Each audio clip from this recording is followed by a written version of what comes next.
સમાચારો તરફ નજર કરીએ તો ઉત્તરાખંડ બાદ હવે ગુજરાતમાં પણ યુસીસી લાગુ કરવા તૈયારીઓ શરૂ થઈ ગઈ છે, જેના માટે ખાસ કમિટીની રચના કરવામાં આવી। યુસીસી યુનિફોર્મ સિવિલ કોડ જેને લાગુ કરી ઉત્તરાખંડે દેશમાં એક શ્રેષ્ઠ મોડેલ રજૂ કર્યું છે, ત્યારે હવે ગુજરાત પણ યુસીસી લાગુ કરવા જઈ રહ્યું છે, જેના માટે નિવૃત્ત જજ રંजना દેસાઈની અધ્યક્ષતામાં કમિટીની રચના કરવામાં આવી, જેમાં કમિટીમાં નિવૃત્ત આઈએએસ CL મીના, કમિટીમાં સામાજિક કાર્યકર ગીતાબેન શ્રોફ, કમિટીમાં પૂર્વ વાઇસ ચાન્સેલર દક્ષિશ ઠાકર અને કમિટીમાં એડવોકેટ RC કોડેકરનો સમાવેશ કરવામાં આવ્યો છે, જેઓ 45 દિવસમાં રિપોર્ટ તૈયાર કરી સરકારને સોંપશે, ત્યારબાદ નિયમ પર ચર્ચા થશે। ये रिपोर्ट पेश होते ही सरकार द्वारा उसका निरीक्षण करने के बाद ये कानून गुजरात में लागू करने के लिए राज्य सरकार कटिबद्ध है। एक बार पेश होने के बाद सरकार द्वारा उसका निरीक्षण किया जाएगा और उसके बाद मुख्यमंत्री जी द्वारा यह निर्णय लिया जाएगा। ગુજરાતમાં યુસીસી લાગુ કરવા માટે સરકારે એક કમિટીની રચના કરી, જેના પર મુસ્લિમ ધારાસભ્યો અને અગ્રણીઓએ કેટલાક સવાલ ઉઠાવ્યા છે।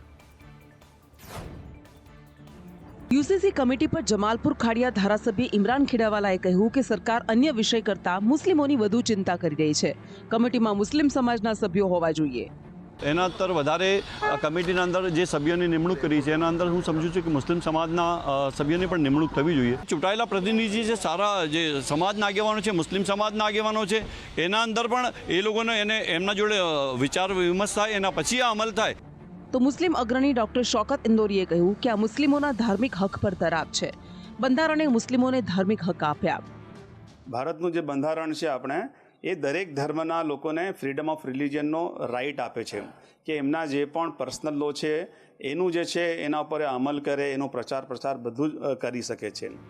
જ્યારે કોંગ્રેસના પ્રવક્તા મનીષ દોશીએ કહ્યું કે નિષ્ફળતા છુપાવવા માટે ગુજરાતના નાગરિકોનું ધ્યાન ભટકાવવા સરકારે યુસીસીની જાહેરાત કરી। એક કમિટીનું ગઠન આજે સરકારે જે જાહેરાત કરી છે એ સરકારની નિષ્ફળતા ઢાંકવા માટે અને ભાજપાના વરિષ્ઠ નેતાઓના બયાન કે ભાજપાનો ખેસ પહેરોને લૂંટનું લાયસન્સ લઈ જાઓ એનાથી ધ્યાન ભટકાવવા માટેનું એ અમરેલીની અંદર ભાજપાની ઊંસાતુસી હોય। ગુજરાતીઓ સરળતાથી કુંભ જઈ શકે તે માટે રાજ્યમાંથી વધુ બસો દોડાવવાની શરૂઆત કરાઈ છે। હવે સુરત અને રાજકોટથી પણ બસની સેવા શરૂ કરી દેવામાં આવી છે। ઉત્તર પ્રદેશના પ્રયાગરાજમાં ચાલી રહેલા મહાકુંભમાં જવા ભક્તો આતુર છે, ત્યારે પ્રયાગરાજ જવા માટે ઉત્સુક લોકોને સરળતા રહે તે માટે અમદાવાદ બાદ સુરત અને રાજકોટથી પણ બસની સેવા શરૂ કરવામાં આવી છે। આજે મહાકુંભ માટે સુરતથી GSRTCની બસ સેવાનો પ્રારંભ કરાયો। વાહન વ્યવહાર મંત્રી હર્ષ સંઘવીએ શુભારંભ કરાવ્યો। સુરત સેન્ટ્રલ બસ સ્ટેશનથી પ્રયાગરાજ માટે બસ શરૂ કરાઈ છે, જે આગામી 26 ફેબ્રુઆરી સુધી દરરોજ 2 વોલ્વો બસ ચાલશે। મંત્રી હર્ષ સંઘવીએ કહ્યું, વડીલોની મનોકામના પૂર્ણ થશે તે હેતુથી સરકારે આ પગલું ભર્યું। તો સાથે રાજકોટથી પણ GSRTCની બસ સેવાનો પ્રારંભ કરવામાં આવ્યો છે। ધારાસભ્ય અને મેયર નૈનાબેન પેઢડિયાના હસ્તે બસનો પ્રારંભ કરાવ્યો। પૂજન વિધિ કરાવી મહાકુંભ માટે વોલ્વો બસ રવાના કરવામાં આવી। હાલમાં રાજ્યના 4 મોટા સેન્ટર અમદાવાદ, રાજકોટ, વડોદરા અને સુરતથી પ્રયાગરાજ માટે બસ સેવા શરૂ કરાઈ છે। પ્રયાગરાજ જતા મુસાફરોએ સરકારનો આભાર વ્યક્ત કર્યો। દિલ્હી વિધાનસભાની 70 સીટ માટે આવતીકાલે મતદાન થશે, જેની તૈયારીઓને આજે આખરી ઓપ આપવામાં આવ્યો છે। દિલ્હી વિધાનસભાની 70 બેઠક માટે 5 ફેબ્રુઆરી એક જ તબક્કામાં મતદાન થશે।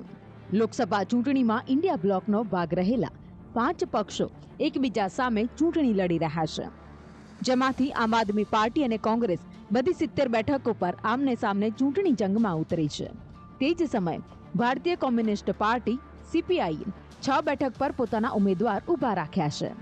ભારતીય કોમ્યુનિસ્ટ પાર્ટી માર્ક્સવાદી CPM અને ભારતીય કોમ્યુનિસ્ટ પાર્ટી માર્ક્સવાદી લેનિનવાદી એટલે કે CPI MLA 2 બેઠકો પર પોતાના ઉમેદવાર ઊભા રાખ્યા છે, જ્યારે ભાજપે 68 બેઠક પર પોતાના ઉમેદવારો ઊભા રાખીને ચૂંટણી મેદાનમાં ઝંપલાવ્યું છે।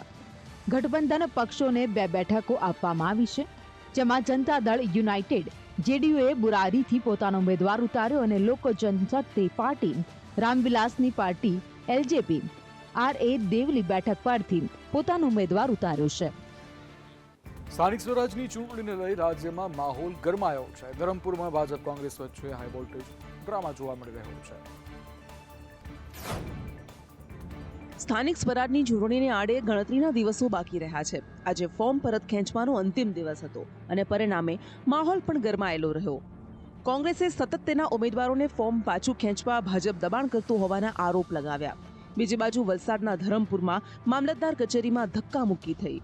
ફોર્મ પરત ખેંચવાની અંતિમ ઘડીએ બબાલ થઈ. વોર્ડ નંબર 1ના કોંગ્રેસના 4 ઉમેદવારોએ ફોર્મ પાછું ખેંચ્યું, જેને લઈને ચૂંટણી અધિકારીની કચેરી બહાર કોંગ્રેસ દ્વારા હોબાળો મચાવવામાં આવ્યો. આખરે પોલીસે વચ્ચે પડીને મામલો થાળે પાડ્યો. કોંગ્રેસના નિલોફર તનવીરે ફોર્મ પાછું ખેંચતા ભાજપના ઉમેદવાર સાબિસ્તા બાનુ સાજિદ બિનહરીફ વિજેતા થયા. રોષે ભરાયેલા કોંગી કાર્યકરોએ ધરમપુર ધારાસભ્ય અરવિંદ પટેલ પર રોષ ઠાલવ્યો. ભાજપ દાદાગીરી કરતું હોવાનો કોંગ્રેસે આક્ષેપ કર્યો. આમ લોકસભા અને વિધાનસભાની ચૂંટણી જેવો જ ઘાટ અત્યારે સ્થાનિક સ્વરાજ્યની ચૂંટણીમાં પણ જોવા મળી રહ્યો છે. કોંગ્રેસના ઉમેદવારોને ભાજપ દ્વારા તોડવામાં આવી રહ્યા છે તેવો આરોપ લગાવી રહી છે. સાદગી અને પ્રામાણિક જીવન જીવતા એવા ધારાસભ્ય કરશનભાઈ સોલંકી, જેમણે આજે દુનિયાને અલવિદા કહી દીધું છે. કડી વિધાનસભા ક્ષેત્રના ભાજપના વરિષ્ઠ ધારાસભ્ય કરશનભાઈ સોલંકીનું લાંબી માંદગી બાદ અવસાન થયું છે. નગરાસણા ગામના વતની કરશનભાઈ છેલ્લા 2 ટર્મથી કડી વિધાનસભાનું પ્રતિનિધિત્વ કરી રહ્યા હતા. રાજકીય વર્તુળોમાં 108 તરીકે જાણીતા કરશનભાઈ છેલ્લા 1.5 વર્ષથી કેન્સરની બીમારીથી પીડાઈ રહ્યા હતા. ગઈકાલે તેમની તબિયત વધુ લથડતા તેમને તાત્કાલિક અમદાવાદ સિવિલ હોસ્પિટલ દાખલ કરવામાં આવ્યા હતા. જોકે સારવાર દરમિયાન તેમણે અંતિમ શ્વાસ લીધા. તેમના અવસાનના સમાચાર મળતા જ સમગ્ર કડી પંથકમાં શોકની લાગણી છવાઈ ગઈ. આજે સવારે તેમના વતન નગરાસણા ગામે અંતિમ સંસ્કાર કરવામાં આવ્યા. ધારાસભ્યએ દુનિયાને અલવિદા કહેતા પ્રધાનમંત્રી નરેન્દ્ર મોદી અને મુખ્યમંત્રી ભૂપેન્દ્ર પટેલે શ્રદ્ધાંજલિ અર્પણ કરી. સાથે જ CR પાટીલ અને અન્ય તમામ ભાજપના નેતાઓએ શ્રદ્ધાંજલિ અર્પણ કરી. આપને જણાવી દઈએ કે ધારાસભ્ય કરશન સોલંકી, જેમણે હંમેશા સાદગીભર્યું જીવન જીવ્યું, તે હંમેશા વિધાનસભા જવાનું હોય તો પણ ST બસનો ઉપયોગ જ કરતા અને આજ સાદગીભર્યું જીવન તેમની આગવી ઓળખ હતી, જેનાથી તેમણે લોકોના દિલ જીતી લીધા હતા. નમામિ દેવી નર્મદા કે જેનો આજે જન્મદિવસ છે, એટલે કે નર્મદા જયંતિ છે, જેની નર્મદા જિલ્લામાં લોકોએ ભવ્ય ઉજવણી કરી. ભારતમાં એકમાત્ર પવિત્ર નર્મદા નદીની પરિક્રમા થાય છે. આ નર્મદા મૈયાની આજે નર્મદા જયંતિ છે. ત્યારે શ્રદ્ધાળુઓ દ્વારા નર્મદા નદી કિનારે આવેલા માંગરોળ ગામમાં નર્મદા મૈયાને 1500 ફૂટ લાંબી સાડી અર્પણ કરી નર્મદા મૈયાની પૂજા કરાઈ હતી. નમામિ દેવી નર્મદેના નારા સાથે મોટી સંખ્યામાં ગ્રામજનો અને શ્રદ્ધાળુઓ ભેગા થઈને નર્મદા મૈયાને સાડી અર્પણ કરવા માટે નર્મદા કિનારે ગયા હતા. એકબીજાના હાથની મદદથી નર્મદા મૈયાને સાડી અર્પણ કરવામાં આવી હતી.